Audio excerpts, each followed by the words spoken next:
Good afternoon. I am Dr. Sheila Caldwell, Southern Illinois University System Office Vice President for Anti-Racism, Diversity, Equity, and Inclusion, and Chief Diversity Officer. I would like to welcome you to today's conversation of understanding, no decision about us without us. Today, we will learn from our amazing students across SIU campuses about their academic and social experiences. On this panel, we have undergraduate students, graduate students, student trustees, and students who will earn their degree this upcoming May. Our goal is to collaboratively explore ways in which SIU campuses can continue to evolve and offer support to enhance the success of all students. Our students will help us with that goal by sharing their firsthand experiences, both positive and challenging. Their insights are invaluable and will help us better understand diverse needs of our student body. I would like to acknowledge and thank Dr. Mahoney for his continued support and for joining us today. I also want to thank Project Coordinator Doris Williams, who will receive your questions in the chat. So for those of you who are joining in today, we welcome your questions. I think this is an excellent opportunity. If you have curiosities that you would like to satisfy really about student success and other topics to learn from our students, I would welcome you to put those questions in the chat. And then last but not least, we have Mr. Carol Walker, who is providing technical leadership, and he will be uploading this conversation of understanding to our SIU System YouTube channel. So for those of you who have not subscribed, please do so. Now we're going to dive in. I again would like to thank our students who have joined us today, and I would like to invite each of them to introduce themselves, sharing their year in college, their major, and their organization. So Rushma, we can start with you. Hi everyone, I'm Rushma Baskota. I'm from Nepal. I'm a senior year in SIU Carbondale. I'm doing Bachelor of Science in Nursing, and I'll be graduating after this summer. And I'm representing International Student Council here in SIUC. Thank you. Sarah Ali. Hi, my name is Sarah Ali Brown, and I'm a junior at Southern Illinois University Carbondale. My major is broadcasting journalism with hopes and dreams of one day being a news anchor and/or a news reporter. The organization that I'm representing today is the Black Affairs Council. I serve as a coordinator of administrative affairs, and yeah. Excellent, thank you. Hi, my name is Lauren Harris. I am a graduate student at SIUE, studying public administration. I'm also an SIUE alum for my undergrad, which I majored in history and political science. I'm representing SIUE student government. I serve as a student trustee, so I sit on both the board of trustees and also play a role in student government. Welcome. Hi, I'm Taylor Lawrence. I am a senior here at SIU Carbondale. My major is communication studies. I'm also a sideline reporter here for ESPN Plus, and I work as a resident assistant for university housing. Welcome, Taylor. Hi, my name is Tyler Lawrence. I am a senior here at SIU Carbondale. I am majoring in criminal justice, minoring in political science, and I'm representing the SIU Dog Pound, which is the student section here on campus. Welcome, Tyler. If I could just say Taylor and Tyler are twins, so we're happy to have both of you here today. Hello, my name is Victor Ludwig. I'm a junior here at SIUC. I study Africana Studies and Sociology as a double major. I am currently the board representative for SIUC and SOM. Salutations, everybody. My name is Caleb Sewell. I am a second-year master's student in the Higher Education and Student Affairs program here at SIUE, Southern Illinois University, Edwardsville, and I'm representing my mother, my grandmother, and the Student Opportunities for Academic Result Office, the SOAR office, here at my campus. Excellent. Definitely last but not least, so thank you so much, Victor and Caleb, for those excellent introductions. And now we're going to jump in. I just want to say one more reminder. Thanks again for everybody who's joining on YouTube. Please add your question to the chat. And if you wish to remain anonymous, please send your questions directly to doris.williams@siu.edu, and her email is also in the chat. So now I'm excited that we're going to dive into the panel. And my first question is for Ms. Sarah Ali Brown, as well as Tyler Lawrence. Sarah, if you could tell us, what does student success look like to you? Student success looks like to me, well, there's a cliche answer and there's an answer that like people don't normally answer. But the cliche answer is getting good grades and going to class on time and obviously getting a degree. But my answer for student success is overall leaving your legacy here at whatever university that you attend. And that's just more than just my major is broadcasting journalism, for example. What have I done to leave that imprint here on SIU's campus, whether that is for me and I'm with a big news station, or I started doing reels on campus so people can know about my field and things like that. So making sure that you have all of the things that you need in or around on campus and you're using all of those resources, that's what student success is to me. And obviously getting good grades and graduating and being involved. But your true purpose here is your major and or graduating. So student success looks like to me is successing in your major, and you're actually the university that you are in or attending, like SIU, is pouring into your major and making sure that it's the best opportunity here for you. So yeah. Excellent. Thank you for those nuanced answers. Tyler, if we can get your perspective. For me, student success can be displayed in multiple different ways. First and foremost, I think succeeding academically. The thing we're here for and that we're paying for is to go to school. We're here to pass classes and get the degree. That's the number one reason we're here to begin with. But another version of student success is also life outside of the classroom. I consider to be successful is to be able to be a part of multiple organizations, whether it's having a job on campus like a resident assistant, or being a part of clubs and sports and stuff like that, and also holding those leadership positions in those clubs and organizations while also succeeding in classes. So if you're passing classes and also holding leadership positions in clubs and organizations and just making yourself known around campus, I believe that's what exemplifies what a successful student is. Thank you, Tyler. I agree. You talked about balancing all those priorities and doing them well. Yeah, I would agree with that definition. And so now, Taylor, if you could tell us as a graduating senior, what kind of support systems have played a significant role in your academic journey and have led to your success?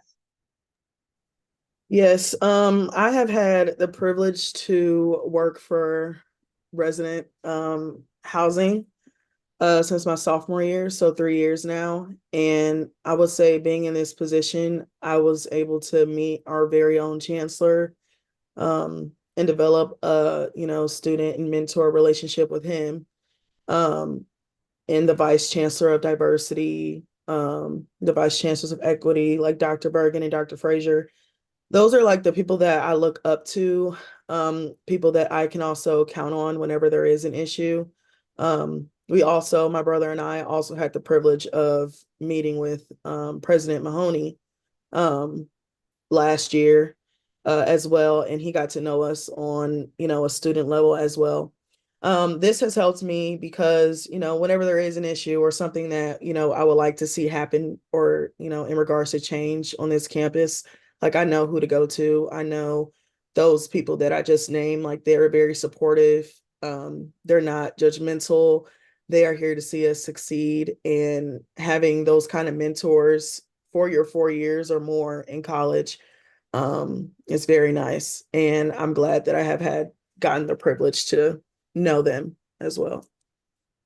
Well, thank you, Taylor. I appreciate that perspective, because one of the things for even students who might be watching today is that it's important to know that none of us are successful on our own. So you mentioned mentors, you mentioned leaders like Dr. Mahoney, Chancellor Lane, and these are the people who are involved, who are committed to your success. So when students are coming into college, no matter how high their level of intelligence is, it is important to surround yourself with mentors, leaders, peers who want to see you be successful. So thank you for sharing that as well. Any other students who want to share about support systems, any other feedback on that has contributed to your success on your journey? I'll contribute. So SIU, they offer a lot of support systems like TRIO support systems. I'm also a peer mentor for students on and around campus. And I know it impacts a lot of freshmen every single day that they see me on campus doing BAC work, going to classes and stuff. And that's give them something to relate to. So I think just being a different perspective for students. And TRIO, maybe it's the BAC office, maybe it's just tutoring, and maybe it's just a quiet place to go to just study and things like that. I think that ultimately produces into the student life and campus life and helps give students a better perspective and ideal and just staying here at SIU. Excellent. Thank you, Sarah. And I want to say thank you specifically for being a student support leader. So again, we're talking about what type of supports do students receive, but you're also in your leadership role supporting students and helping them on their journey as well. So we know that in addition to mentors and leaders, peers are also very important. So we appreciate that perspective. Lauren, you have an experience as an undergraduate student and now a grad student serving in a leadership role. What are some student success initiatives that you think would be beneficial to students that you would like to see implemented across our campus? Yeah, there are definitely already a ton of different student success initiatives on campus that I've utilized and I know other students have utilized, whether it be specific spaces for studying available and available late with access to Wi-Fi and printing and all the things that you might need for studying.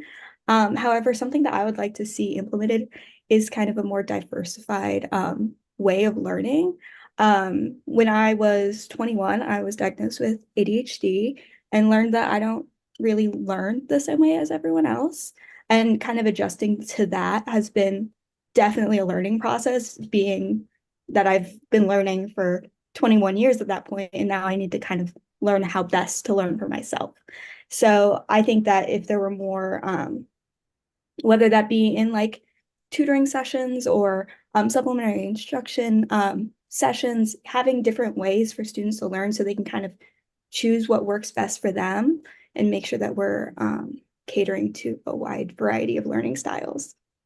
Excellent. Thank you, Lauren. I really want to say, I know that I didn't know that many of our audience members didn't know that today. So we really appreciate your vulnerability and really helping us understand that when we want to, I would use the word inclusive pedagogy is what you were really describing. How can we, again, make sure that we're appealing to all learners and not just a traditional learner in our classrooms? And so that was excellent advice for us to take. So thank you for sharing that perspective.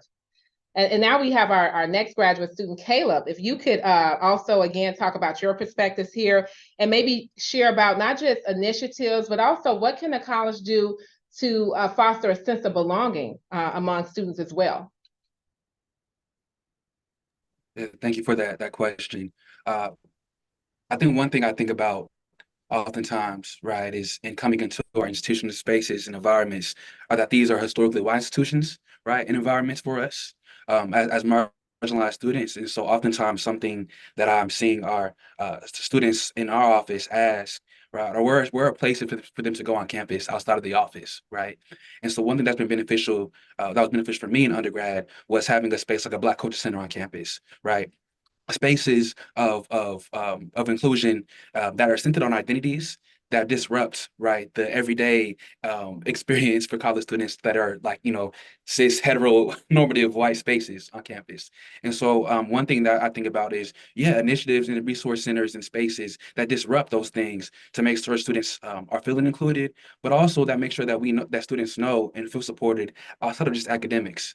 I think something that's important is that our students are bringing so much with them to our institutional spaces, not just what they're learning in their studies, but also their social environments, what they're being socialized into, and the stuff back home. So I think it's really important for us to think about resources and spaces that can disrupt those things for them and make sure they feel like they belong.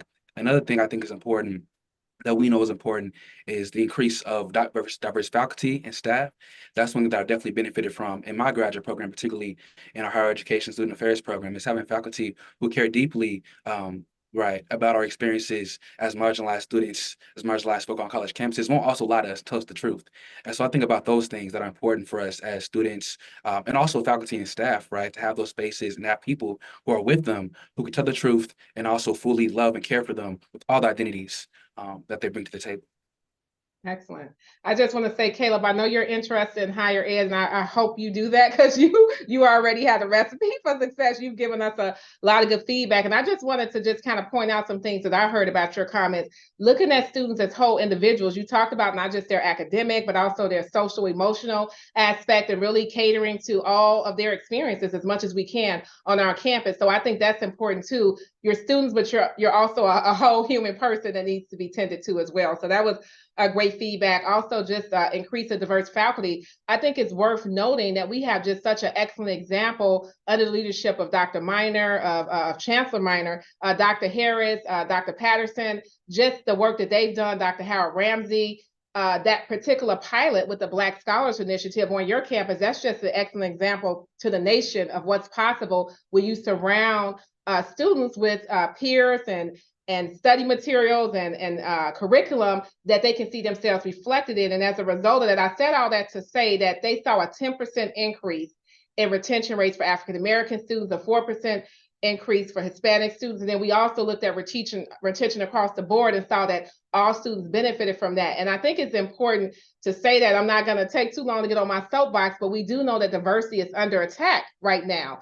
And we have so much data to show that not just African-American students or Hispanic students benefit from diverse faculty in front of the classroom. The data shows that all students benefit. So we have to continue really reinforcing that message to show that it's going to serve students well. And so I appreciate you highlighting that today, Caleb. And I just want to ask, when we talk about welcome, I'm just going to take a few moments. What are some other things that you all think would make students help them feel welcome on our campuses, Carbondale, Edwardsville, and the graduate program internationally?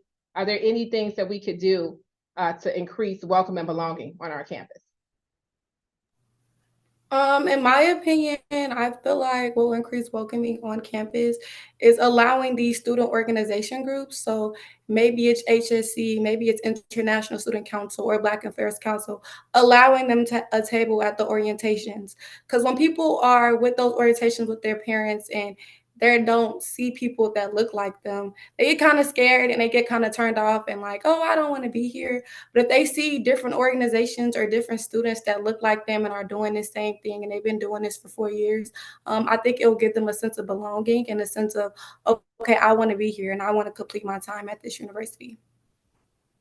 That was an excellent practical example. And I totally agree with that. Students coming in, I mean, you think about your first days of college, you're away from home, you're going to be away from your family and friends. And so that seems like something simple we can do is to, again, like you said, allow all those different organizations to be represented so students can see themselves in the environment, right? That they can say, I'm going to have camaraderie, peers, and people who I can relate to. And, I just also want to say, I think that's human nature that we all look for that in those environments. So thank you for that. And I really hope that everybody who's listening, that's something simple we can do, make sure that we include more representation at our orientation. So we appreciate that. Any other feedback on that topic?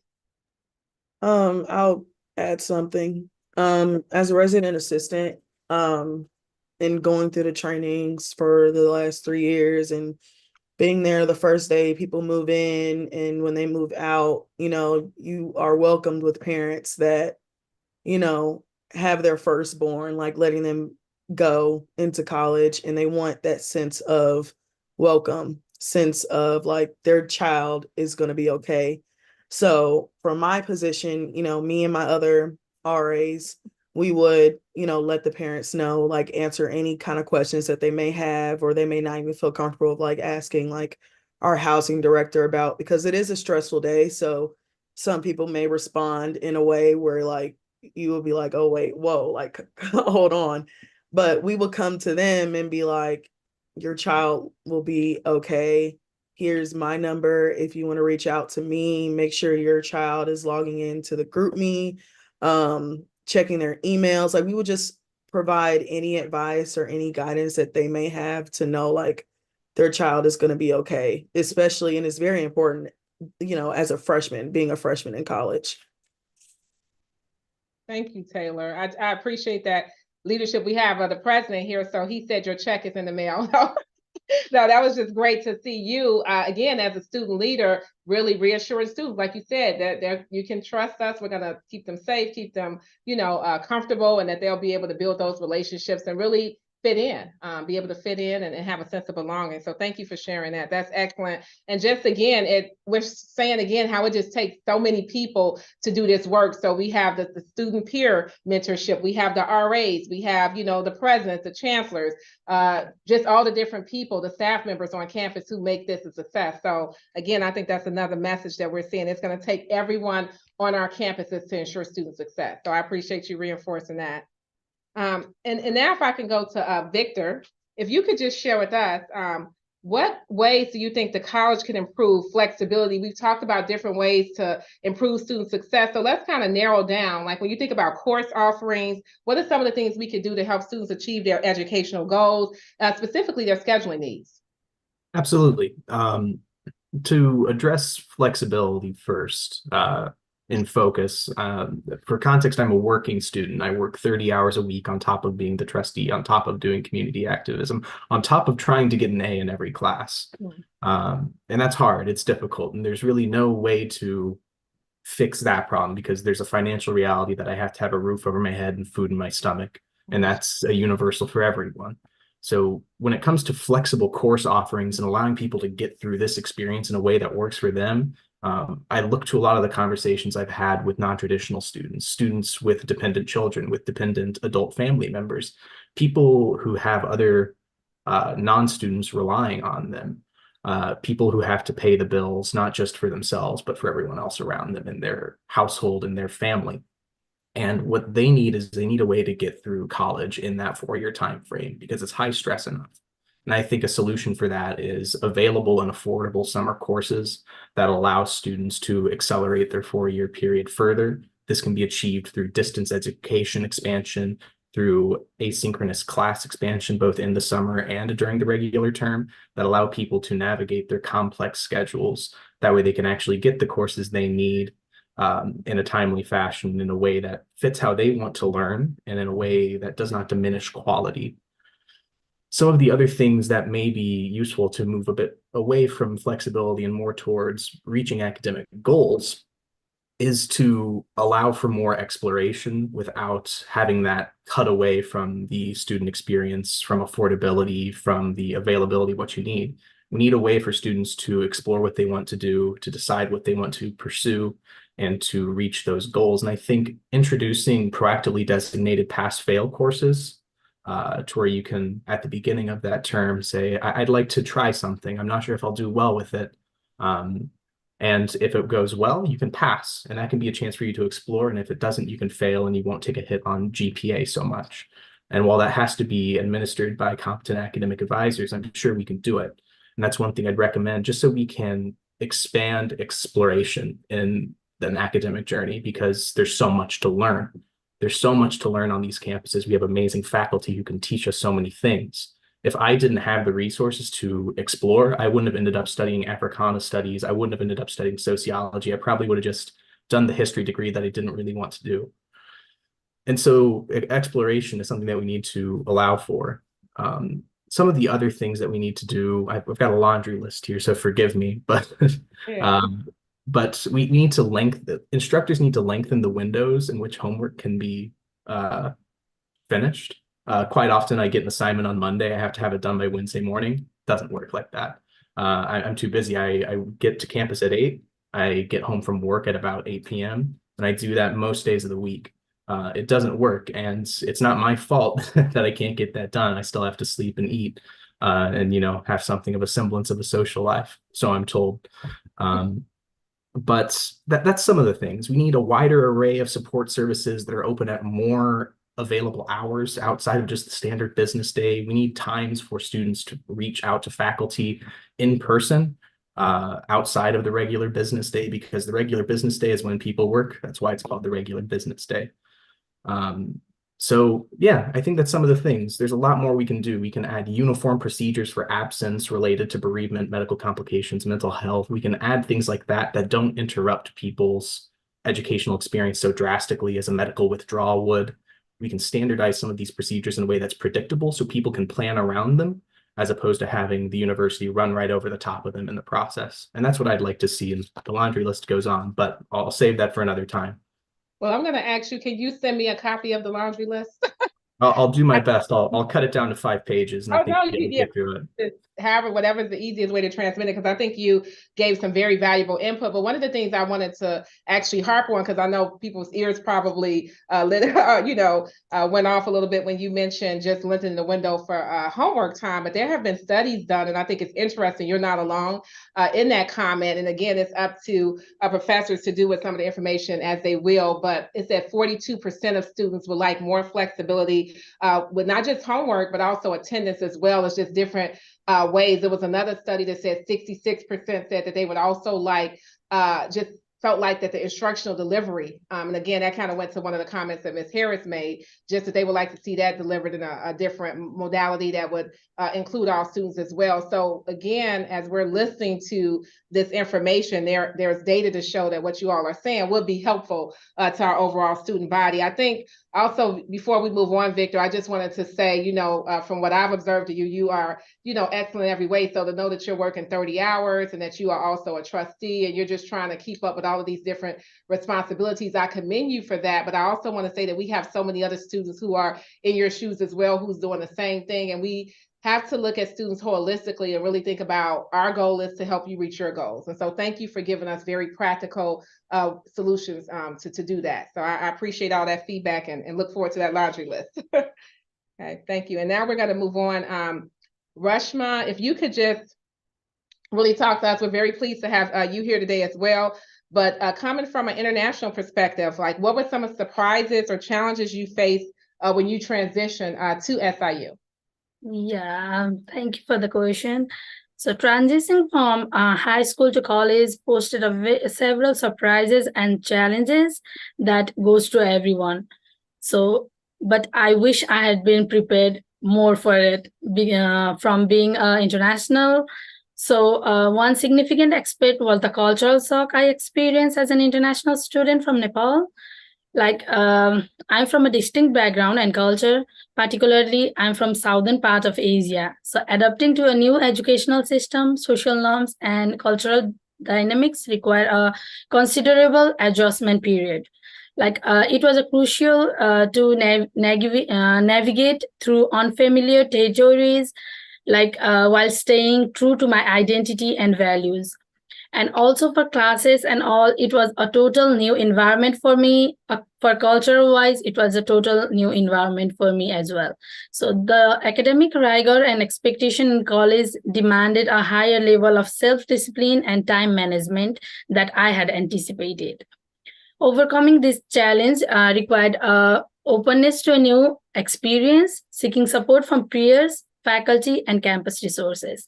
So for me, getting a help from a writing center that we have in a campus, the books that we got in a Morris library and everything, like peers, my faculty, everyone helped me a lot. So from transitioning from high school to college, I had a big transition, I would say.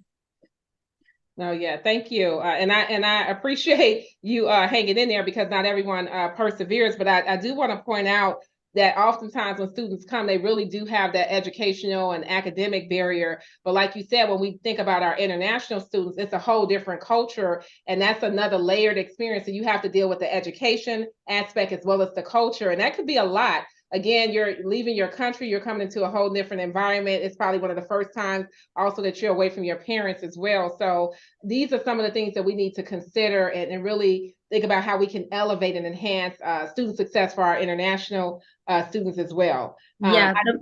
Go ahead. Yeah, most importantly, it's a time management as well.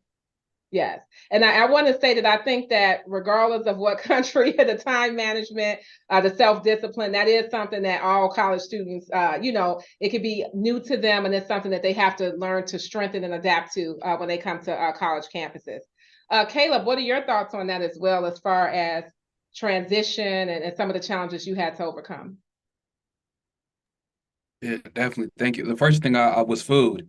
Being away from home and getting used to the campus food, that was something that I had to get used to. But aside from that aspect, I think coming from out of state, right, coming from a different place, I'm from Colorado, we're Colorado, and so going to college, right, I had to get used to being in a different environment, not knowing anybody, and also finding resources on my own. I think sometimes coming from high school, we usually like refer to different resources or being like really have a map kind of created for us. And so coming to college, I had to find that on my own at the time, right? I had to learn different resources and figure out how to navigate college in that way. The high school was a lot easier to do so because it was given to me in those ways. And so I think about that oftentimes in my experience. I also think about when it came to the transition process, how different services impacted me. And so I was part of an initiative on campus, a Black Men Initiative, my undergraduate campus, that helped me navigate that environment, to help me navigate, here's some resources for you, here's what you could take on, and then also introduced me to different faculty and staff on campus who were interested in supporting us as college students. And so that was another thing that impacted my time. Also, I think it's important too is coming from different states. I think I was also not prepared for how state politics can also impact my navigation as an undergraduate student, right? I didn't understand how coming in, right, how closely tied uh, politics on the state level impacted my undergraduate navigation as a college student. And so that was something that really impacted me, and to the point where even saying systemic racism existed was an issue, right? And so coming to now to SIUE as a graduate student, it's a little different in that navigation, but it's still politics definitely still influence and impact how we move space. So that was another thing I was not surprised for is how to navigate my experience and tell the truth when sometimes in college campuses we're not allowed to tell our truthful experience or it's not validated to a certain extent. And so I think that was another thing I had to get used to, what it meant to advocate coming from high school to college in honest ways that still got the support that I needed, that my peers needed and desired to be successful. I appreciate that perspective as well. Like you said, politics do play a role in students and funding and, curriculum. It can have influence on several things and for you to get involved in that process. So I encourage other students to become more familiar with that and also be an advocate such as you as well. One of the things that you mentioned, as well as Rushma, I just want to, again, just reinforce the fact that the resources are there. You all mentioned that you had to learn about the resources, navigate the resources, but faculty, obviously, they are often the group that you're with the most. Those are your leaders. They're helping with your academic instruction. So don't be afraid to go to them because, again, they're there to serve. And we have excellent faculty on all of our campuses. So I wanted to mention faculty as well as our staff members. We have student success as well. You mentioned Dr. Frazier. We have Dr. Harris. We have Dr. Elamine on our different campuses and just so many hosts of others. So I just want students to know, even those who are listening right now, is that you're special, but your situation is not, right? So any situation that you're in, we've been here in many cases for over 100 years, our college campuses have, and we've dealt with those situations. So if you're struggling, if you're having difficulty with your academic, your financial situation, please go to someone, please persist because we want to help you get through that. And again, we've had students actually share about that, how they've been able to persist through some of those challenges and confusing times.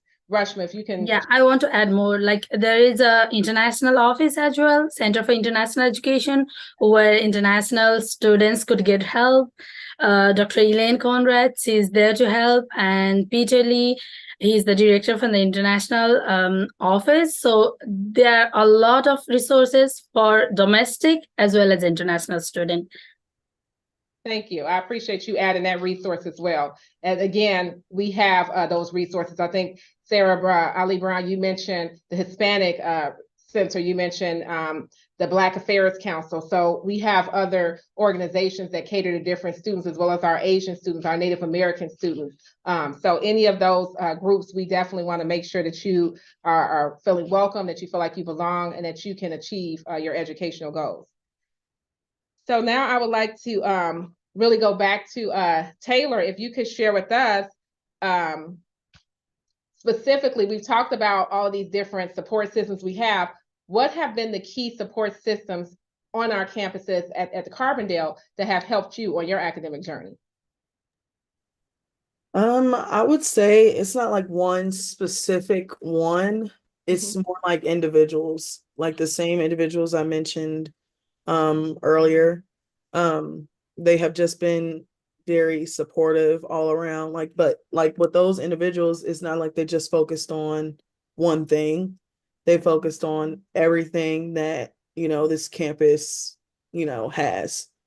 Um, I can have an issue with sports, or I can have an issue with housing. I can come into, talk to Chancellor Lane about, and he's able to fix the problem immediately. I think the key thing about having a support system on campus is like, this is home away from home.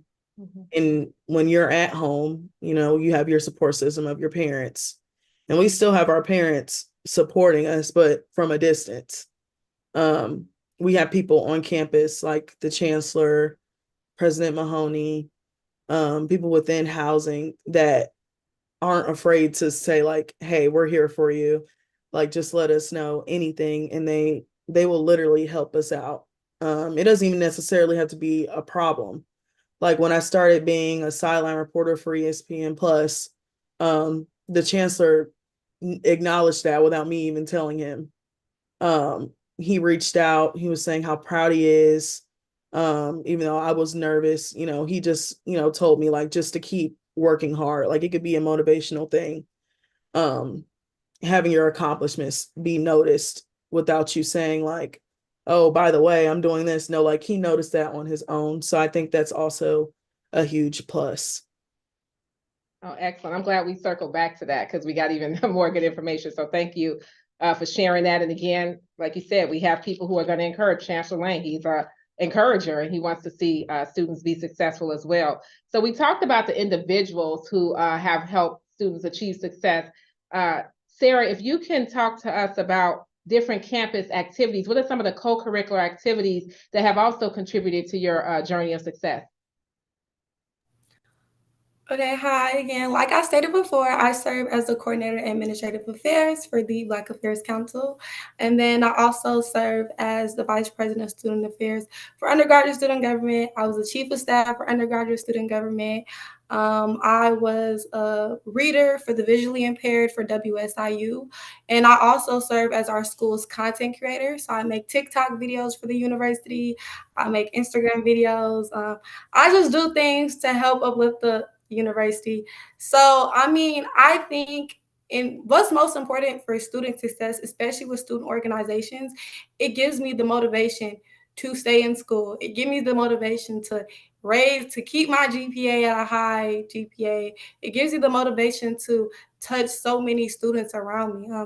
Touching the students around you and build and pouring into them too as well builds and adds on to student success. I feel like if you're just a part of the organization, but you're not really like leaving a legacy for students that can follow your organizations, I don't think you've done it well, to quite frankly be honest. But I think organizations around campus help you build that sense of purpose. I think without Black Affairs Council and being a part of Black Affairs Council since my freshman year, I came as a college at 17. I was scared. I didn't see much people that was around me that looked like me. So joining Black Affairs Council and planning events for the students and seeing the faces, seeing their happy faces, I think adds on to that student success. And even with student government, knowing that there's different pillars, so you're not just serving your community, but you're serving the whole entire campus and you're benefiting things that are for them too as well. It just gives you a sense of purpose. It gives you a sense to keep going. It gives you a sense to get up every day and dress up like a student leader because that's what you are, and going to your classes and talking to your professors and say, hi, professor, I do this for the university. Are there any things that you need? I have Africana student professors that are asking me, hey, Sarah, could you push this class for me? And students are actually signing up for the class. And students are actually going to the class and saying, hey, Sarah, thanks for giving me this class to sign up for. I wouldn't known about it if it wasn't for Black Affairs Council or the different organizations that I represent on campus.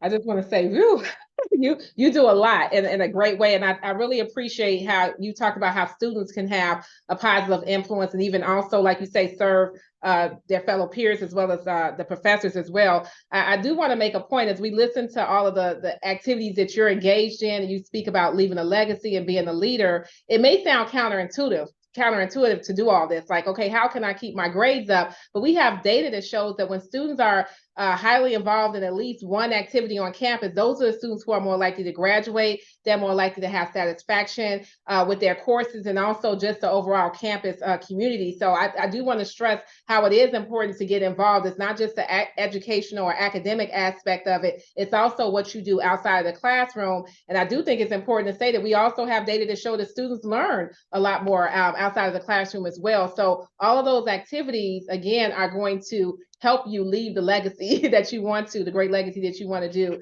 at SIU. So we really, again, commend you for being involved in that. And I think, again, it's an example that other students should follow as well. So I want to speak to, we've talked a lot about activities. We know that one of the growing trends, especially since COVID, is really we focus on mental well-being as well as physical well-being.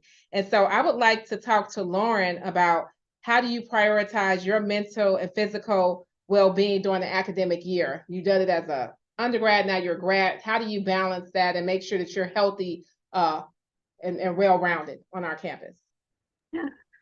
So I definitely have had a different kind of experience with maintaining my physical and mental well-being as an undergraduate student, also as a graduate student. When I was an undergraduate student, I definitely wasn't prioritizing my mental or physical well-being.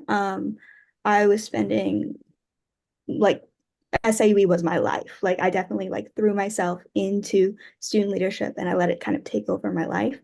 I was spending 12 to 16 hours a day on campus, and it was just too much between campus jobs, classwork, student organizations upon student organization upon student organization. And while I learned so much from that, what I've taken from that experience going into graduate school is maintaining a work-life balance and actually sticking with it, rather than having my work be campus and my life also be campus. Deleting Teams off of my phone, silencing email notifications, stuff like that, and ensuring that I check those when I'm scheduled to and not whenever I have a moment free, has definitely been something that I've been taking very seriously, and also communicating that with faculty, with advisors, with anyone that I work with, being like, this is something I'm prioritizing for myself, so they know they can respect my boundaries and I can work around what they need me to, when they need me to work, when they need me to be checking my things and all of that. In addition to that, I think counseling is something that everyone should be participating in. I know SIUE offers free counseling to students on campus, which is really great. And I've utilized it in the past, and I hope to continue to utilize it in the future. So those are a couple of the things I do to kind of maintain well-being all around. Oh, thank you for that. I would say that's a blueprint, just leading teams and then communicating so other people know that you're prioritizing this and that they can respect your boundaries. And it's also a way to hold you accountable too, right? So I think that's an excellent way. And like you said, just really, in addition to loving campus, just also finding that healthy balance in friendships and outside of campus as well, just to keep you sustained. So all of that was just excellent information. So thank you for sharing that. Any other students want to share about maybe different activities or things they do to just unplug from the school day that really kind of re-energizes and helps you stay focused and balanced? I can add on to that. I know. Let's go with Tyler. No, go then Tyler and then Sarah. Thank you. So I definitely completely agree with taking a break from the academic or club aspect of that. So sophomore year was definitely was the first year that I really had all the sports were happening, and clubs were coming back and all that after coming back after being gone for COVID. So I was just really overwhelmed, and I just needed a break. So what I try to do is to I take one day a week, primarily on Saturday, because I never have anything to do on Saturday, to where I just don't do anything school related. that day I can just like reset, rest, sleep. I'm gonna do whatever I need to do to like be focused to make sure I'm not just completely falling apart academically and just get behind and get super stressed. So I think it's very smart to just make sure you prioritize taking time to yourself as you get more involved on campus and in classwork. One time, I would say I try to employ that same strategy. Just take, even if it's a half a day, just a day where you're intentionally doing nothing, right? Like that's the goal, is to really take that time to break. So that's another good strategy and good advice. Thank you for sharing that. Sarah, what are some of the things you do to unplug? I know at SIU, the rec center offers like an ample amount of like just random activities that you can do like in the middle of the day. They have yoga, they have Pilates. I know they do like intramural basketball. I was on the volleyball. Well, I do volleyball intramural like right now, just to like unplug and just not think about BAC or student government or the school's TikTok page. I know last year I was doing like Pilates or yoga. It was super cool, and it was just a time for me to just not really think about the stressors in my life and the things that cause me stress. And there's resources on campus that are free to us that we are able to use. So taking advantage of the yoga classes and the boxing classes or the swim classes or Pilates or anything that will just pour into you and or your mental health, because they're super, super soothing. And then on top of that, Black Affairs Council, we don't have free CAPS and like therapy, but Black Affairs Council, we had a Black Mental Health Fund, which offered Black students 10 free CAPS trips, and CAPS is like the services for like therapy and things like that. So I know a lot of the Black students on campus, and even just underrepresented students on campus, they take charge and use those too as well. I haven't yet, but I will one day. Yeah. No, thank you.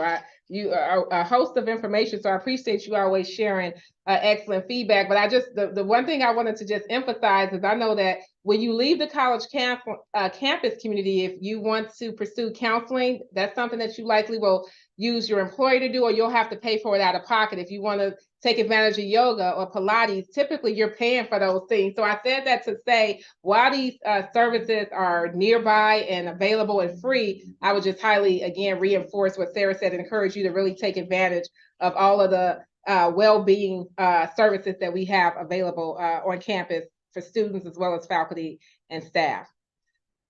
One of the things I'm very excited about is that we have two students. We have several who are graduating. We have two undergrad students who are graduating in May, and that's Taylor as well as Tyler. And one of the things that I'm really impressed by is that you all are graduating in 4 years. We know that students have different life situations that doesn't always enable that to happen. But when we have students who are on our campus, who are undergrad, who can get through that 4-year time frame, we do consider that ideal. And so I just really want to talk to you more about what are some of your success strategies that you have employed to be able to get through 4-year college within the 4-year time period. So I'm going to start with Taylor, if you could share about that. I would say right now in the state, I'm very shocked that the 4 years has flown by, because we started in 2020. So if you think, that's when COVID happened. So, I'm still in disbelief that, I'm about to graduate. But I would say some of the main things that have really helped me, and I don't know if my brother can like co-sign on this, is like when you're surrounded by people that also have goals and, they have something like they want to strive for as well, that will help you also, keep moving forward. We have been networking, we've been put in rooms with people that, are very successful and that have shared advice, for us to keep moving forward, or like what plans after graduation. So that has also been helpful. I would say also getting involved, because if I was not involved, the networking possibilities will not be there. Tyler and I like would go home from Carbondale, and like people within our family would be like, how are you guys so popular? Like, how do people know who you guys are? And like, you don't see that in college, really. You see that in high school. But, you know, Tyler would always say, and we will always say, like, getting involved is probably the best thing ever, because when people see your face and they recognize you and stuff like that means a lot. Like, and they recognize you in a good way. That truly means a lot. You know, Tyler is on the Billboard in St. Louis. We have gotten mail sent home, like, to our actual home address, and we're on it, and we didn't even know that, like, you know, our face is on it. So, you know, us being the face of SIU is a huge success. And that just makes me feel like, oh, we actually did a really good thing here, you know, in the 4 years that we've been students for SIU. Good. No, thank you. And you know what? You're making me smile because I hear that pride in your voice. And that's what we want all of our alumni to have, is to have that positive experience, is to have made those connections, feel like they were invested in, and then really look forward to the future. So thank you for giving us that gift. Tyler, you can share about your success here in graduating within 4 years. First, like to co-sign on what Taylor was saying. Like, definitely there's nothing better than when you do get involved on campus and also have the friends and the staff that constantly support you throughout your time here. And I don't think I ever would have gotten all that support if I didn't decide to get involved at all, because no one would know who I am. They'll just think of just, you know, a common student who just walks the halls, and that's it. And now, like, they have a name to the face and everything. Like, I walked in the student center today, and one of my professors, who I haven't had in about a year, was like, "I saw you on TV last week," and that was this morning, just walking in. But when it comes to like the student success side with graduating in 4 years, it's definitely different for every student. Whereas depends on your major and the major requirements for that. With criminal justice specifically, it's not a super high credit requirement. It's like 40, 50 for that exact major. So I have to like find a lot of elective hours, but also talking to your academic advisor, being able to discuss that plan on, all right, I got to take this many hours then, this many hours then, and also taking summer classes as well. I took summer classes last summer. I have like one to take over this summer, and then I'm done. But being able to communicate with that, and also your course load. So I've had some semesters where I've had 12, some semesters I've had 15. This semester I'm taking 17. So being able to just like work out that course load and being able to just basically being transparent with you and your academic advisor to schedule that plan is the best way that I see that you can graduate on time and not having to add extra years to it. Well, thank you, Tyler. You know, one of the things that's been really consistent about all of the students here as we talk about student success is that you all have had to do work. You know, you've had to invest. You've made sure that you've gotten involved, and that's also helped you build relationships for you to be able to connect with faculty and staff. And I think that's so important, just to say that when you come to college, it is going to take initiation. It's going to take investment. It's going to take the students reaching out to build those relationships. Faculty also engineering relationships with students that they may not always have relationships with or be comfortable with. But again, it's not just to come and sit and hope somebody just notices you, right? That's one thing that you all said. You have to do the work. You have to get involved. And I think that is another key component of student success. So I appreciate everyone sharing that recurring theme. And so with that, we have a few more questions. For those of you who have joined in today via YouTube, I would encourage you to please put your questions in the chat, because we definitely want to take an opportunity to hear from our students and learn more from them. And so, Victor, if you could talk to us about, first I'm going to actually start off. We talked about resources. One of the things we haven't touched on as much is just financial resources. So what do you think the college could do to improve financial assistance programs? I'm going to talk to Victor, Taylor, whoever else would like to respond to that question as well. So what can we do to help students be able to afford college and successfully get through the college process? All right, President Mahoney, I'm going to tell people how to spend their money now. But but one of the things that I see is that we have a lot of really good merit and need-based grants that go to our students entering as freshmen, and we even have a decent supply of grants and scholarships that go towards our transfer students. The one addition I would make on that front would be targeted retention scholarships for upperclassmen, and this has been something that's been discussed on probably both campuses at this point, because one of the things we see with the FAFSA is that it takes tax information from 2 years prior. And when your financial situation changes and you've only got 2 years left to finish your degree, 2 or 3 years, sometimes that information does not catch up. And if you would have been eligible for needs-based stuff, it's hard to get that federal money.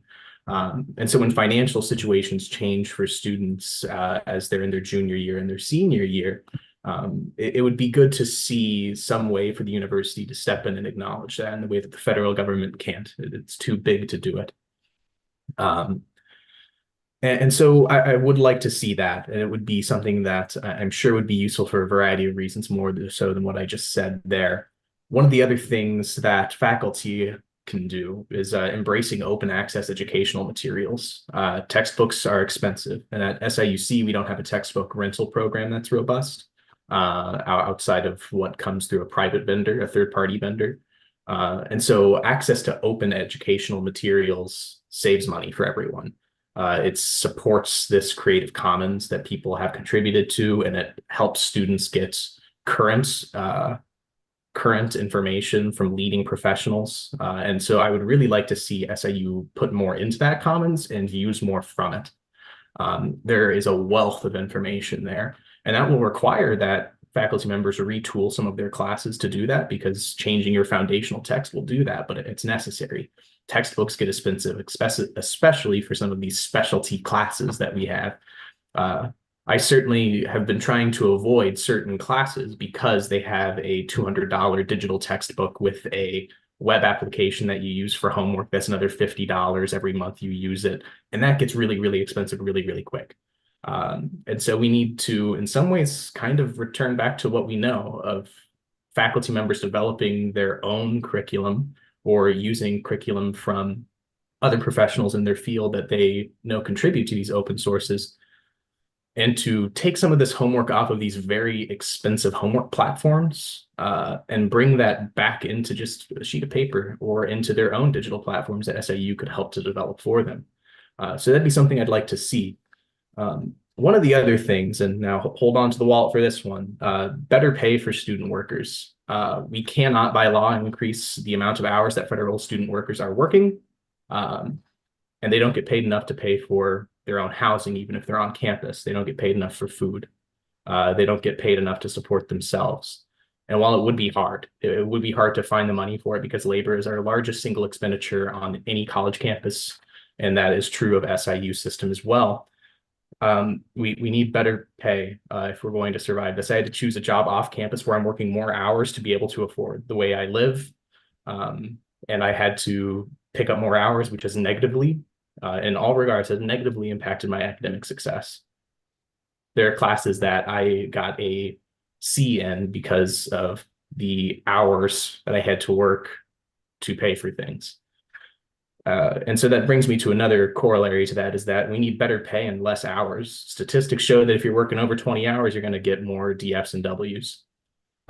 It's a simple matter of fact, at least in the way I see it and in the evidence that I've researched. And I don't think that there's much that contravenes that, other than better pay, less hours. So to be the more controversial thing I'd say there. It's hard to do, but I think it's certainly necessary. Thank you. All of that was helpful, definitely sharing information. The one thing I did want to notice when you mentioned students, when their financial aid situation, when their financial situation changed, if they can go and revisit the FAFSA, there is a process to do that. If you go to the financial aid office, they do have hardships, they have exemptions where you can go in and update your information and have it recalculated. So I don't know all the details of that. I would highly encourage you to go to the experts, the financial aid office, but I did want to say that there is a way to modify that so you can get more support if you need to. So again, Victor, I know, like you said, working 30 hours, all of the research I've read also reinforces that more than 20 hours does have an adverse effect on your grades and your educational experience. So thank you for, sharing all those details, and those are things that we will consider moving forward, helping students be successful. Taylor, did you have any comments on that as well? Please share. Yes. From personal experience, I feel like college students deal with enough stress, and I feel like financial aid should be one that shouldn't be on that list of something that's stressful. Especially for this semester. For me, I had a situation with financial aid to where I was going to get, a certain amount, and financial aid made a mistake on their part, a mistake that had nothing to do with me, but I still ended up dealing with the effects of their mistake. And I'm talking about the SIU Carbondale financial aid. And I know that what their mistake or what they have done happened to me, and I know it's happening to other students on campus. Because if I did not follow up, with this certain situation, if I did not go to the office, when I should have been at housing training at the beginning of the semester, if I did not call, they wouldn't have told me anything. I feel like that's very stressful, and it's unfortunate to have to deal with that. Money plays a huge factor in the college life, in the college experience. You need it to literally get through your 4 years. Whether it's work, paying for things for school, books, classes, like Victor said, like, the access code being highly expensive, like the aid that or students are applying for, it's not just, for fun. It's actually for us to, get the assignments and succeed in all of our classes. And that situation that happened to me this semester set me back by a lot. And, I even asked them by saying like, okay, well, what can happen to fix it? And they weren't even trying to fix the mistake. Mind you, this is a mistake that they made it had nothing to do with me. It's like I'm suffering from their mistake, and I know it's happening to many other students on campus. So I think if there's better financial assistance on campus, especially in Carbondale, that can lower the rates of, stress for students. Money shouldn't be a stressful situation. It should be, if you're financial aid, you should be aiding the students, not, making their situation worse. Well, thank you for sharing that experience. I'm sorry that happened. Rashma, would you like to comment? Yeah, thank you for adding to the financial aid. Also for the international students, it has been a big issue, not a big issue, like the financial is for everyone, like not for only the domestic one, for the international as well. Like international students are allowed to work only on campus. They are not allowed to work outside the campus as well. So 20 hours on campus is not enough, but they are doing it. But most of the students, like they might not get on campus job. So they have to stay still without doing anything. And also during summer, they are only allowed to work 20 hours when the class is in session. Even they only have one class, they are only allowed to work a maximum of 20 hours. And most of the office are closed. So most of the students, like when they don't have anything like TA, GA for the graduate student, they don't have anything to do during the summer as well. So if the financial aspect for the international students also could help, like uplift, then it will be a great help to international students as well. Oh, thank you for that. No, that was good feedback as well. And one of the things I thought about is that as we listen to some of these situations, depending on the laws, I mean, practically we can't change everything. But then, for example, if you're like, well, students are bored and maybe they would like more activities, that's something that we can do, right? Yeah. Yes. 20 hours if they have one class, and we could think about more activities to make sure that they're engaged and they're still having positive experiences on campus. So Sure. Thank you for that feedback. Yeah. Dr. Caldwell, if I can just add for a second, first of all, Taylor, let's talk. I'd like to know what the problem was and how we can avoid having it in the future. So offline, we can talk more about it. But I will say, I think one of the things to keep in mind, both with, I think, your comments and Victor's comments, is it's important to advocate for yourself. People will make mistakes at times. I mean, don't just accept whatever you get. And if you are in one of those situations where your financial situation has changed in some ways and FAFSA doesn't keep up with it, certainly ask about it. You'd be amazed how many scholarships we have sometimes that are not utilized for one reason or another. So don't give up very quickly. That's always the thing I try to say to students. The other thing I do want to point out, it's important to note both chancellors have changed the Saluki and SIUE commitments, which used to provide free tuition for students for families under about 63,575 income and 50,000 in assets. That's now 113,000 at Edwardsville and 103,000 at Carbondale. So both are making real efforts, I think, to increase affordability going forward. It doesn't solve all the problems, as I think you all pointed out. So again, asking for when you need additional support, and that only covers tuition. It doesn't necessarily cover all of the other costs going to college. So anyways, just wanted to point those things out. That was helpful because again, we know college is expensive. And so we're paying attention and trying to be more mindful and create solutions for that. So thank you for that feedback as well. Before we get to questions, we have one last question. So I'm going to close this out with our trustees, our student trustees. And Lauren, if you could really talk about, we've heard all of this excellent feedback, really insightful information from our students. So what can a college do to improve the feedback process to empower students and also just make sure that their input is being considered in the decision-making process? Part of the way we do that is, again, having student trustees, but what are some of the other ways that we can include your voice more and make sure that your feedback is considered? Yeah, for sure. It being in a leadership role, I'm sure everyone else has had a similar experience where you're typically asked to sit on committees. You're asked to sit on panels like this, kind of give that feedback to administrators, and be that kind of student representative, which is a great solution to getting student feedback.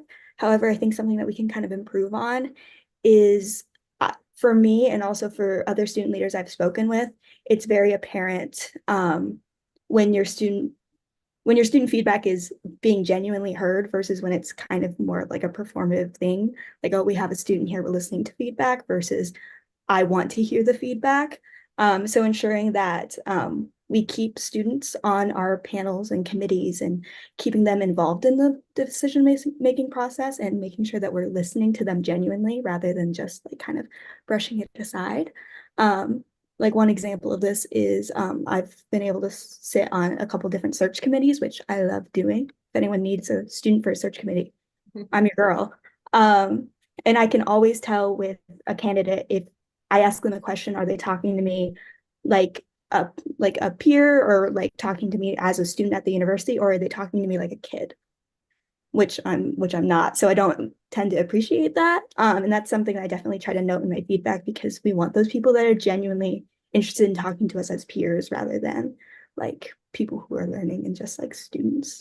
So No, thank you for that. And I do want to say that's one of the things I really respect and appreciate about college students in this generation is that you all do keep it real, and then you also know when other people are not keeping it real as well. And so, again, like you said, you're paying attention and and so that's something that we also need to know as adults, is that you can't just give the fluff answer, right? It has to be followed up with action and also be genuine as well.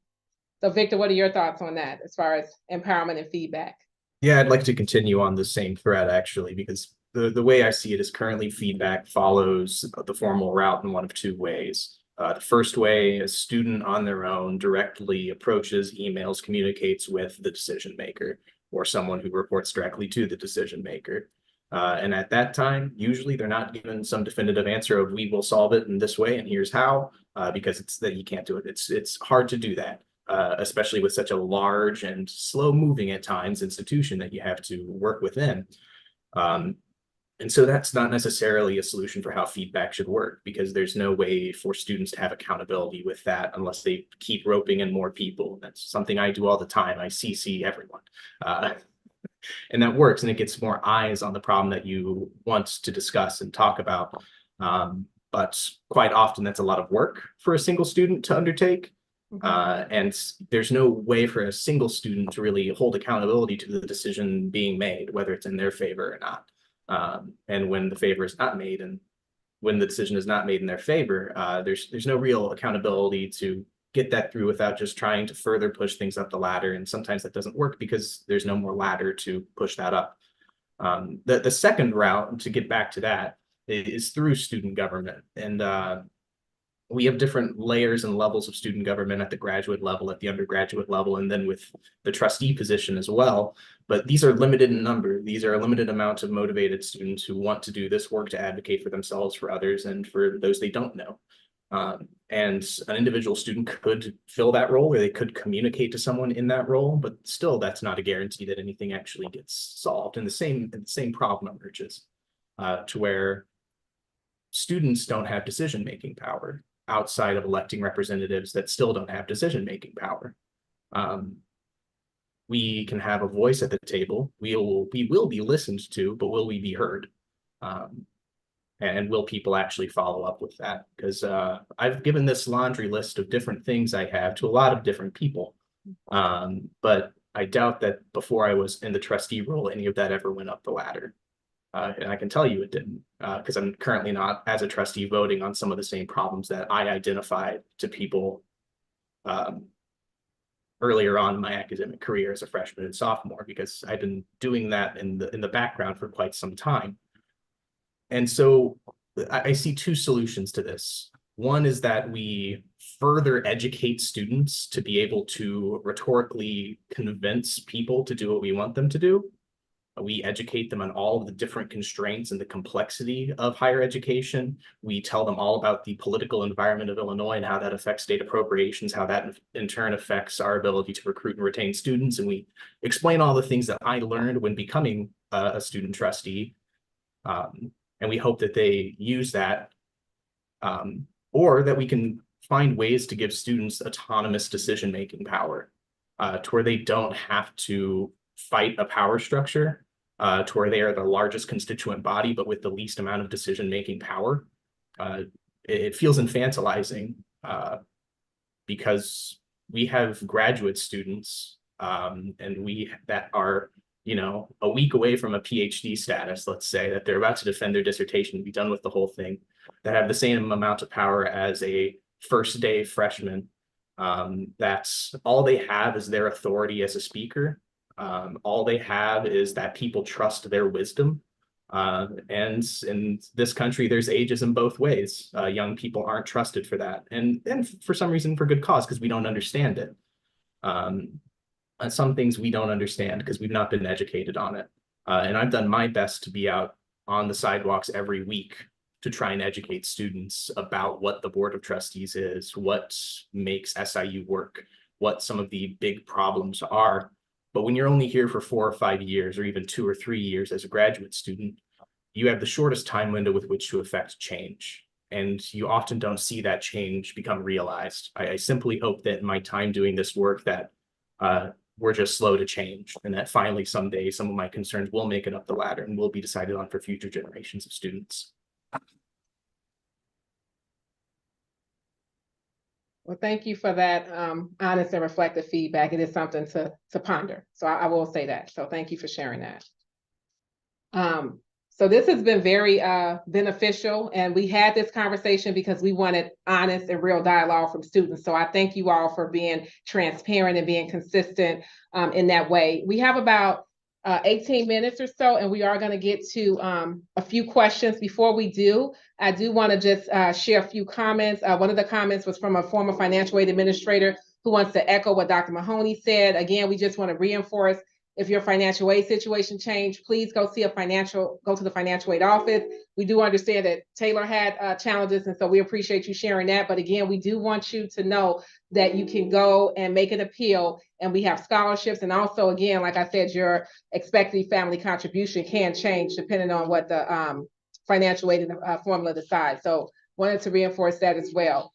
So we have a question from one of our professors. And there are people listening in because they want to hear what you have to say, and they are curious about the ways that they can make changes. So one of the things that we're doing at the SIU system, we just recently received a $300,000 grant, thanks to the Luna Foundation, to help with DFW rates drop. It's a D, a F, or a student withdraws from the class. So this question is in that regard. It says one of the biggest challenges faculty face is to try to hold students to high standards without having high numbers of D's, F's, and withdrawals. And they also recognize that in math and English classes that, that this is also where these DFW rates can occur. And they also acknowledge that it can disproportionately affect minoritized students in their classrooms. So they're asking students who are here today, what could they do to really make sure that you are successful in these classes and not earn a D, a F, a withdrawal in those courses? So, Caleb, what are your thoughts on that question?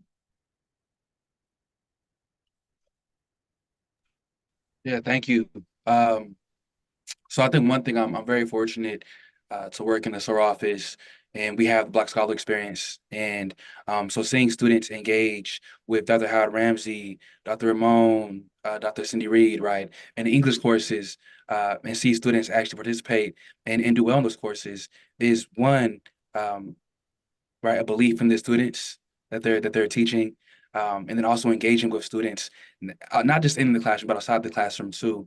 I think that's one thing, so you can understand where your students are coming from, right? Their stories and experiences. I think one thing sometimes that we forget in higher education context is that our students had experiences in classrooms before they came to us, right? And so one thing really got to understand where our students are coming from, what schools are coming from, and what experiences have they had inside classroom spaces that has caused them to, one, maybe not engage in ways that you would like them to, or even believe in themselves in ways that you want them to. And so I think that's one thing, is really understanding who the students are that we have in these spaces. So we can make sure that we are giving them the best education experience. Another thing I had one education scholar tell me was, he's like, Caleb, you have to understand as professors, we're not taught how to teach, right? And so there's a difference as well, like in K through 12 teachers who are being trained to teach versus professors who are not necessarily being trained to teach. And so I think too, having the humility as professors of students, right, to know, hey, I may not know how to teach these students in ways that get them to understand the content. And so maybe need to be open to training, maybe be open to talking to other colleagues across the way to figure out how can I effectively teach these students and help make sure that they're getting the best out of our classroom environments and contexts. And so I think those are some things I think about in making sure that we are giving students the best educational experience in the classroom.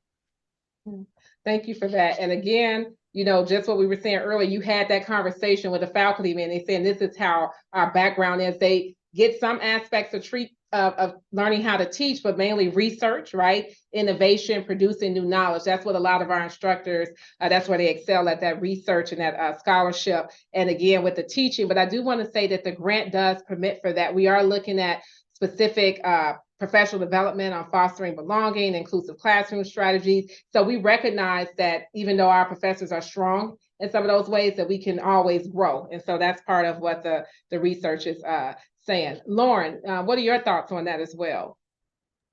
Yeah, so when it comes to DFW rates, I feel like in my experience learning about them, it's kind of been grouped into two different categories. There's like your general education classes that people tend to struggle with as they transition into college. And there's also more major-based classes, whether they're really complex math or science courses. And so I've kind of taken this from my mom, who's watching, so shout out to my mom. She's an SIU alum, and when she went there, they were kind of piloting this cohort kind of setup where the same students would take the same classes together, and those faculty would kind of collaborate with each other to kind of make sure that their classes were working together to set up students for success. I'm not saying to bring that back, but I think learning from how the faculty was able to collaborate with each other to make sure that they didn't have multiple big assignments due on the same day, making sure that they were helping each other help their students, I think is something that could be used going forward to benefit those students that are taking a lot of those gen ed classes at the same time, or are taking a lot of those complex math and science classes because it's required for their major at the same time, and making sure that it's easier for the students and that we're not being overwhelmed with big assignments, big tests. So, no, that's great. I'm thinking of a book called Small Teaching. And so that's what I hear you saying. But I do think the cohort model has proven to be effective if it's good enough for Mama Harris, and she's an SIU alum. And I think that is something that, is a good practice that's also being done, but could be done more on our campuses as well. So I appreciate it. Yeah, my dad was in that cohort too, so it worked out for both of them. It worked out really well. Yeah, it did. Yeah. So great, though. Yeah, thank you. Yeah, cohort models are proven in the research to be effective. So that's another consideration. And even the classes we will be instructing on will be cohort model courses as well. So any other feedback on that as far as DFW rates? I know that none of you all have experienced that, but if you have some thoughts, that would be welcome. Tyler. I don't know as much as the trustees about DFW rates, but I will say that when it comes to just like if you're seeing students or if you see a student that you've had in multiple classes in like this major and stuff like that, as like a faculty perspective, that you see all of a sudden struggling in these classes, getting D's and F's by the semester, I think it'll be smart to just like reach out to them, because a lot of students who are struggling in classes are afraid to ask for help and are hoping that the teacher will reach out themselves. So I think reaching out to them just to see what's going on. Sometimes it is the case where they just had 10 papers due just like throughout like 2 weeks, or they just had a lot due and they were just struggling in that specific time period. But just being a teacher that reaches out, just making sure everything's okay where they can help with, that'd be a good idea to help lower those rates so they can provide the help that student needs. Also, if it's a particular course to where you have multiple students that are struggling each semester or in each class, I think at that point you need to start looking at the curriculum that you're teaching. Because if it's multiple different cases of it, multiple different times, then obviously like that, the way you're teaching it, what's being taught is not the right way. And you need to start changing that to help your students succeed better. Thank you for that, Tyler. As I think about the professor who asked that question, I think that they would appreciate that question. Victor, I'm sorry that I can't get to you only on this because we have 2 more and I do want to pay attention to the time. So thank you for that as well. Another question that we touched on this a little bit earlier, but we do have a question from one of our audience members, and they want to hear more of your perspective about how to increase sense of belonging. And they're thinking about particularly freshmen who would be new to the college experience. Like what can be done to help students feel more welcome and have belonging? Black Affairs Council, we do Black orientation for Black students on campus. And we don't just do Black orientation alone. We have 30 days of events for Black students and any student on campus to attend and come to, whether those professional events, with their social events. I say just as a whole on campus, it's important to hold those events for students, because those first 30 days that you're there, your first new student experience is what you overall think about the campus and if you feel like you belong there. It's somebody that you can meet on the first day of school and you'll always remember them because, oh, hey, that person smiled at me at this event and now we're friends and now I feel like I belong at SIU. So for what I say is events and organizations at the end of the day, RSOs, like you never know what RSO is going to touch a student, and they one day might run the RSO or they one day might participate in the RSOs and go to the events and things like that. And Black orientation alone, a lot of students enjoy Black orientation. It was a different experience. I set up a scavenger hunt all around campus so they can find their classes. We did a video of like tips for SIU students and things to just look forward to and things to just steer clear away from. So I think once we put ourselves in student shoes and understand that they're students before anything and this is a new experience, they'll feel that sense of belonging and I'm here and not just like a machine, just here to do work and go to class and go home. Thank you. Taylor, engagement is what I heard, high engagement. Thank you for that, Sarah. Taylor? I would say something for everyone to feel included is going to the Weeks of Welcome events that SIU will hold on campus.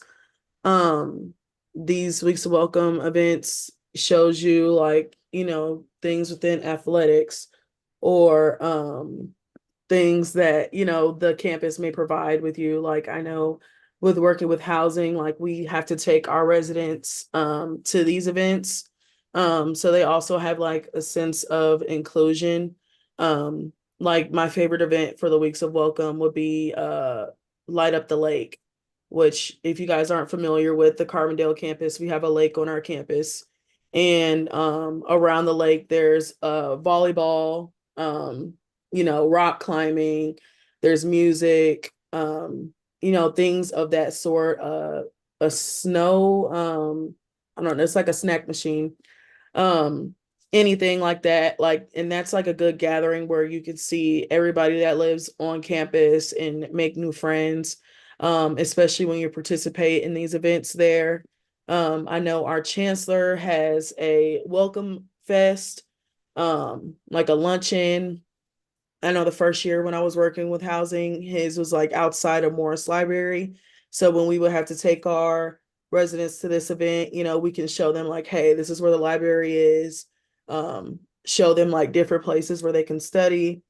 Also, I know how like my brother and Sarah and everybody else has said, getting involved is a really good thing. I feel like when you get involved, like, you will find like where you belong, like a sense of belonging.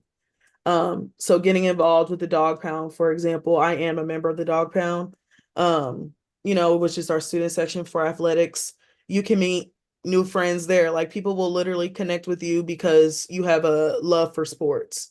So it's a lot of other things. Also doing research on your own. There's resources online telling you like all the things that our campus has to offer. So I feel like that's also a good thing as well. Thank you, Taylor. Well, we might have one more touch on this. So again, it sounds like it's just a lot of built-in structure to help. So Rushma, did you have a comment on that as well? So we'll go to Yes. Tyler and then we'll end with Rushma. Tyler, you had a few comments. Okay, just to add on a bit to what Taylor was saying, I think SIU's Carbondale does great with just like implementing students from now leaving high school, leaving home to learning about the college life with their Saluki startup, which is like the moving weekend, and then SIU Weeks of Welcome. They have multiple involvement fairs throughout those couple weeks, so students get more involved on campus. Like she said, with resident assistants through move-in weekend, every day the resident assistant would take their residents to these events, Light Up the Lake, Dogs Night Out, the pep rally held in the stadium, where we'll march with the band and get there. And that's a great way for all these new freshmen to be able to meet other freshmen, other people that live on their floor, and just like other juniors, sophomores, seniors as well. During those first 3-4 weeks of taking my residents to these events, that's where I saw them develop all these friends, and I still see them having those friends now. That's where they really felt and found where they belonged on campus, and found the clubs they were interested in, and the friend groups that they were joining and being a part of.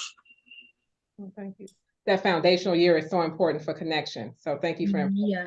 I totally agree with them. Like being involved in the campus within the first week, I remember myself like going to the Dogs Night Out, going to the lake, Light of the Lake, and also like involving in like different RSOs have different activities within that first week. Like that's why we feel like we're home away from home at that week.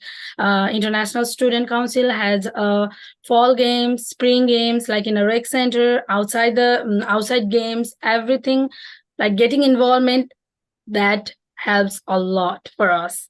Yeah.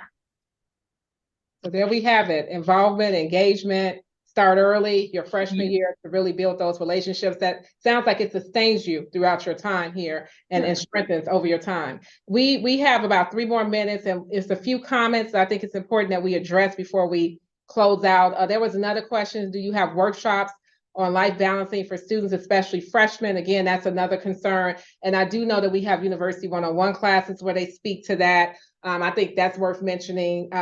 Really quickly, are there any courses that you all took as a freshman that really helped you with time management skills, study skills, Taylor? Like you just mentioned, we had Saluki 101, which was the one-on-one course that we all took our first semester or second semester your freshman year. That course literally entails your success on campus, your specific campus, not just any and every one, because everybody's university is different. But I really didn't enjoy taking that my freshman year, first semester. This class helped us, they gave us an assignment where you had to do a scavenger hunt around the campus. So that helped us get familiar with, like how to get to your classes, where do you need to go in case you actually do need to talk to somebody in person. That was also a limited thing since we were in the middle of the pandemic, but it also helped us find like that resource of like a phone number to call, or an email address. I also enjoyed that, the teachers were able to like share their own advice. Some of my teachers was a Saluki herself, so she was able to give us some background information. So I'll say that class is a good class to get that freshman student a head start with this university. Excellent. And that's available to all, correct, Taylor? No, Yes, ma'am. Yeah, I appreciate that. So again, I just want to reinforce that a lot of things that students have shared today have been educational and informative, but there are a lot of structures that exist on all of our campuses to help students be successful. So again, if you're listening, please take advantage of those resources and things that we could do better. We heard our students today. We have a one last comment that I think is important for one of our faculty members, is that they just want us to know that that at SIU, that SIUE specifically, this comment is that they are very open to continuing education, continuing training, and they go through the Faculty Development Center, and sometimes maybe with an incentive, sometimes maybe without. I was on one of the campuses last week, and somebody from the Center for Teaching and Learning said she was surprised at how many faculty had signed up for a professional development course because it was pre-contract. So basically they were not on contract, and they are very interested in learning how to improve their effective teaching and instructional skills to help students. So there is a commitment from our faculty, our staff, our leaders to make sure students are being successful. And that's one of the reasons why we really wanted to engage in this conversation and learn from our scholars. So I want to thank you all for joining us today. And you have been great in giving us a lot of food for thought. Thank you. Thank you.